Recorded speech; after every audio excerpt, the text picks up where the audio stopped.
Welcome to Development Book Club. Today we will wrap up Turning the Truth, the commentary on the Buddha's first teaching. We're going to get through the last 5 chapters. So chapter 11 is about cultivation, which is, we talk about this metaphor of the wheel. So this is the wheel on the road. And in teaching the Four Noble Truths, the Buddha says that a path is needed for the cessation of suffering, right? In other words, we have to keep going, even after a flash of non-suffering, and relate whatever breakthroughs we experience to an ongoing course and continuance of our practice.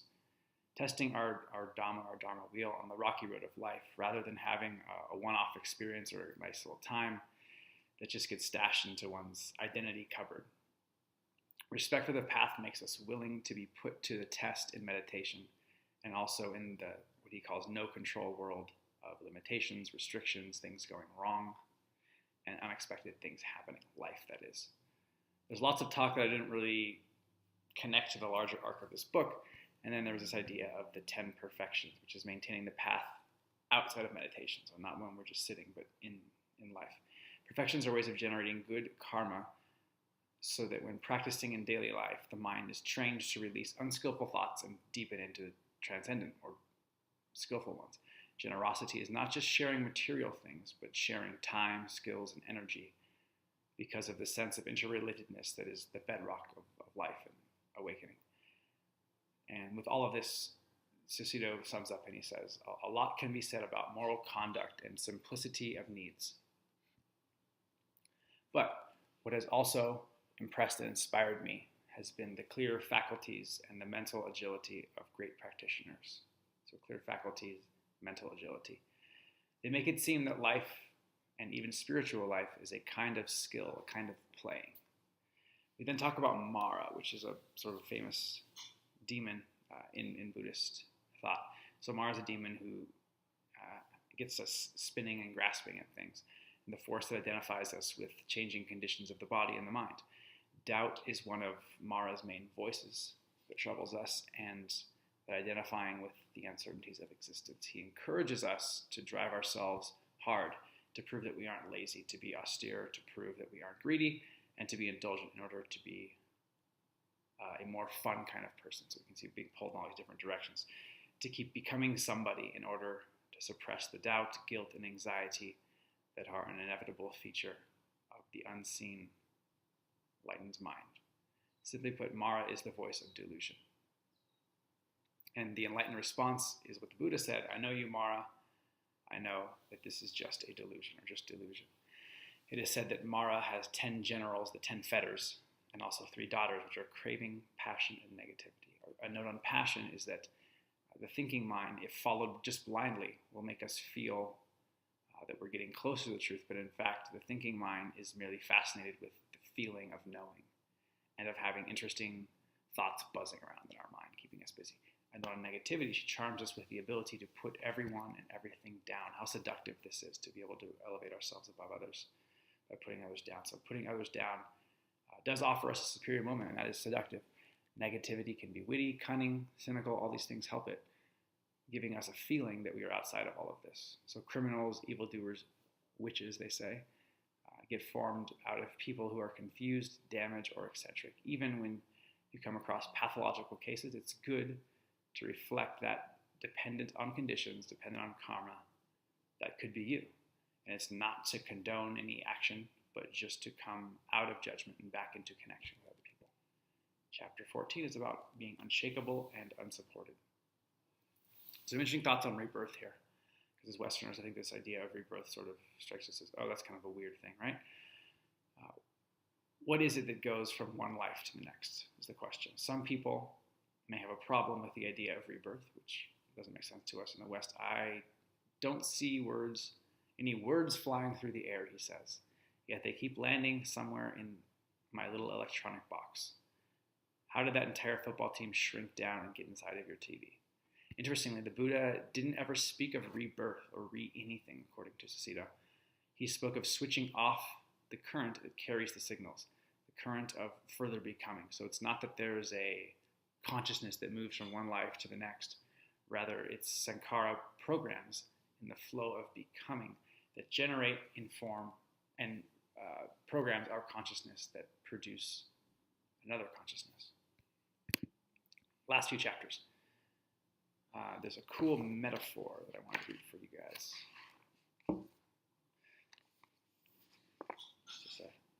He says, imagine consciousness to be a moment-by-moment stream like water.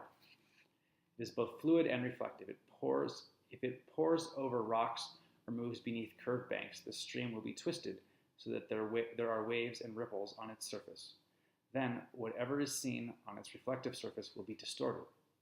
When you look at the water, you'll see your face with a crooked jaw.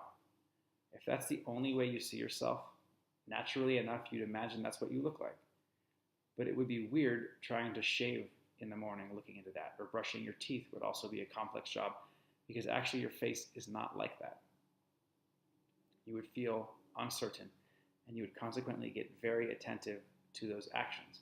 But unless you were to give attention to the direct felt experience rather than to the reflection, the process would be stressful. This is pretty much what it's like when you have a personality view imposed on your consciousness. You think that's who you are. The personality view twists how it forms in each moment. Then, although you try really hard, the face that you see never quite fits with your experience. And all that trying to make the experience line up, through holding tight or adopting systems and customs and clinging to them, makes life less than joyful.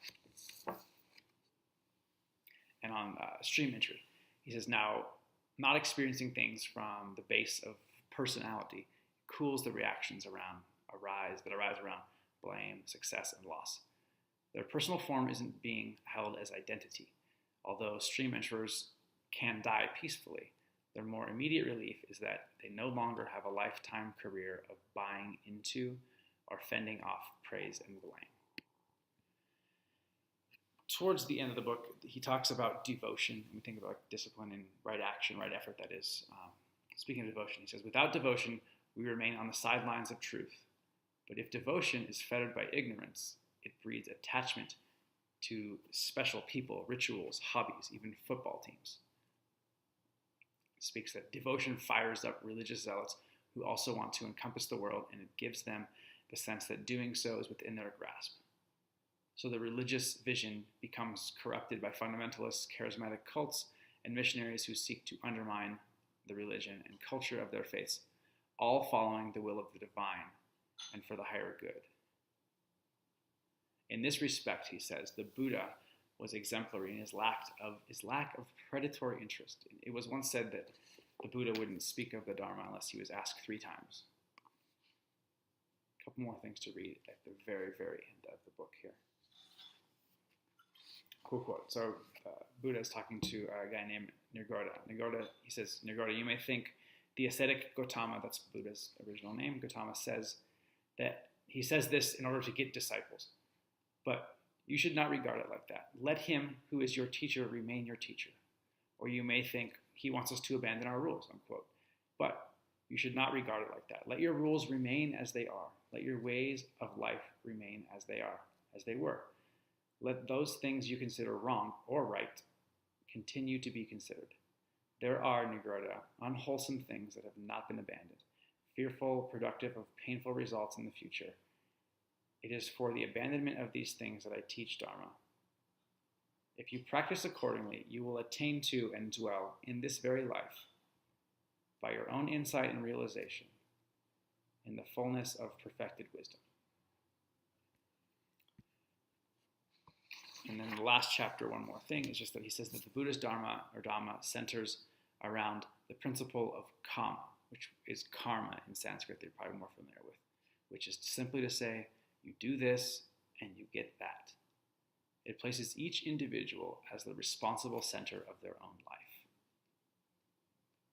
And to finish the book, at the conclusion of his commentary, the book that is, let's return to what the Buddha himself was most pleased with at that moment. It was that his Dhamma had become a shared realization, a way to the truth that he felt would be difficult for people to understand, had been communicated. Through a verbal means, awakening is possible. There is a systematic way out of suffering, and it can be developed.